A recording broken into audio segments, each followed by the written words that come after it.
pretty early on in the season, I had talked about Kentucky. We got a chance to play them early, and I was talking about how good this team was by Kentucky.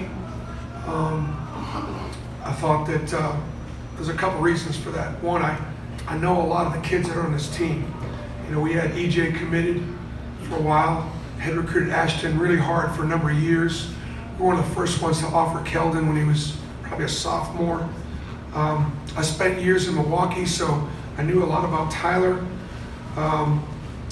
PJ went to the same high school as Horace Spencer, and so I saw him kind of go and develop. And I think the biggest thing was John's always had, you know, great players and great talent, but he had to spend a lot of time, you know, getting to become either great teammates or play together, or these guys are all winners. These guys are all great competitors. There's a little difference. There's a little difference. You see it how they compete. You see it how they share the ball. You see how much better they've gotten. I mean, EJ Montgomery's gotten a lot better. So you come to Kentucky, and you're going to get a lot better. It's been, you know, it's impressive. Ashton, it's gotten a lot better. So I'm not surprised that they're this good. I am surprised that we were not competitive today. I thought we legitimately had a chance to come in here and play with them. So, you know, we were physically overwhelmed.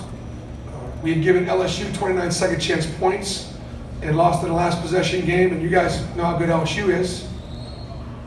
And on the road at LSU about 2 weeks ago, just got manhandled.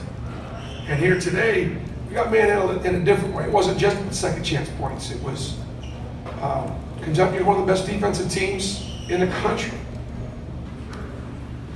That speaks to that thing I was talking about before, as far as the character and the competitors and winners. And they're not just great individual defenders.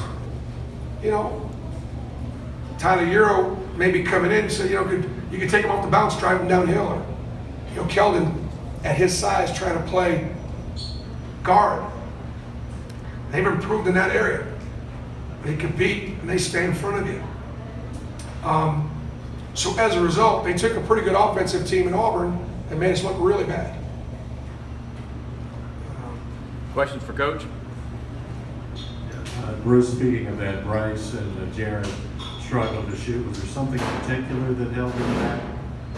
Well, I mean, never. Jared Harper will go through his career, never had a game where he didn't have any assists. We obviously got Bryce a ton of looks, particularly the second half at Auburn, and he was very, very hot. And they did a good job, just kind of switching him a little bit and keeping a couple bodies on him, and he didn't get nearly as many open looks. So they did a really good job defensively on him. Larry?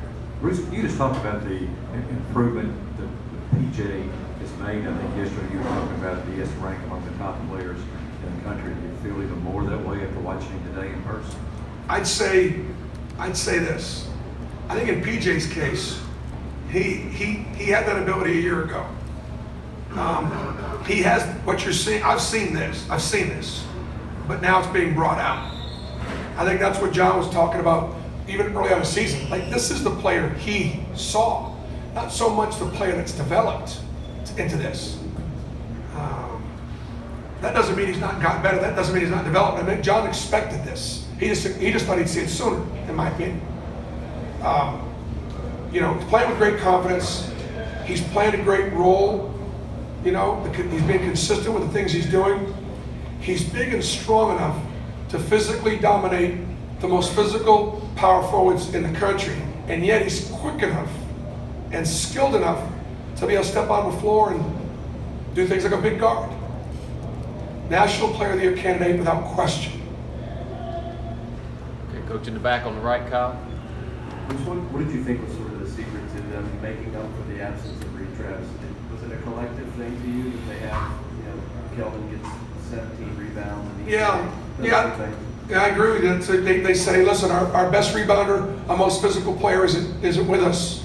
And you know, we had talked about trying to go inside a little bit more, went inside early, got away from it. And then the other thing too about going inside is you've got to have perimeter players that can get open and make passes and make plays to get those guys touches.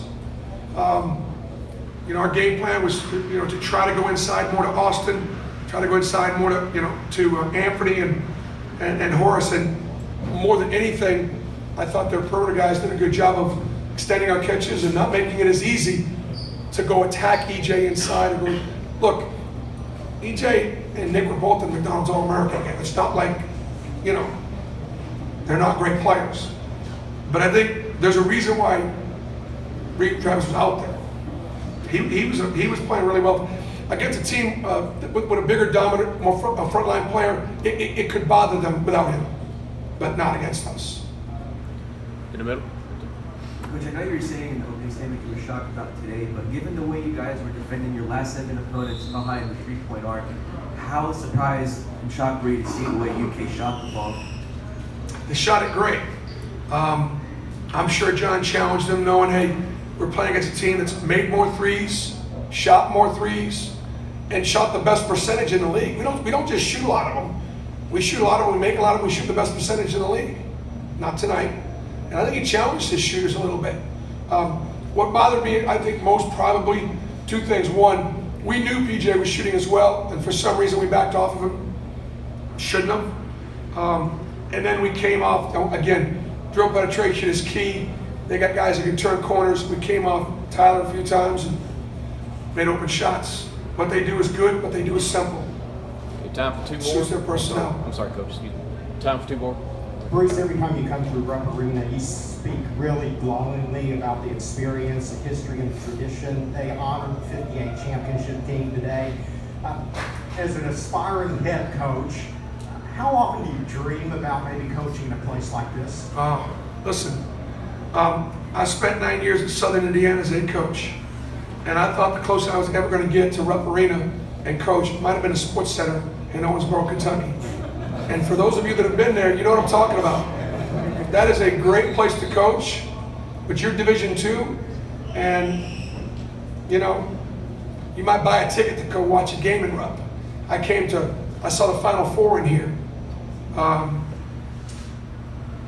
bunch of years ago. Didn't have very good seats. So it was a dream to be able to coach in here. I think the first time I coached in here, I brought Tennessee in. Might have been my first time, and we actually won that game. There are many guys that come into Rupp and win. That was one of the highlights of my career. I was so excited I took my shirt off. That was back when it might have actually been worth taking off. Now it isn't. It's not worth it anymore.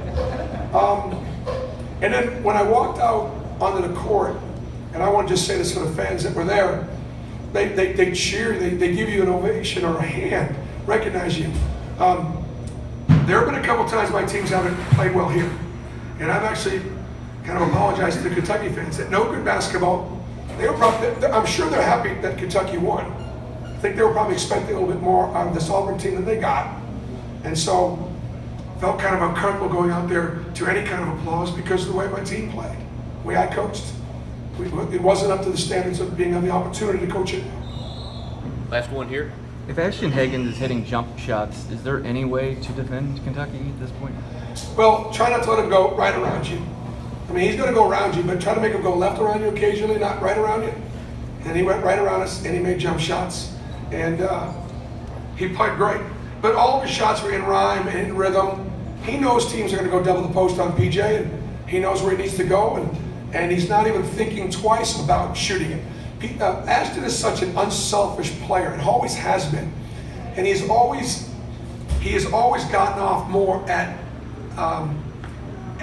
empowering his teammates and giving his teammates points. And he's always been able to go by anybody and finish the rim. That he really never had to work on that 3-point game that much. And so now here, he's bringing all that stuff, and now because they're coming off him, why would you be surprised that he has just worked on it, and he needs to be able to make and take open shots, and he is. And like he does everything else, he does it with confidence. Coach, thank you very much.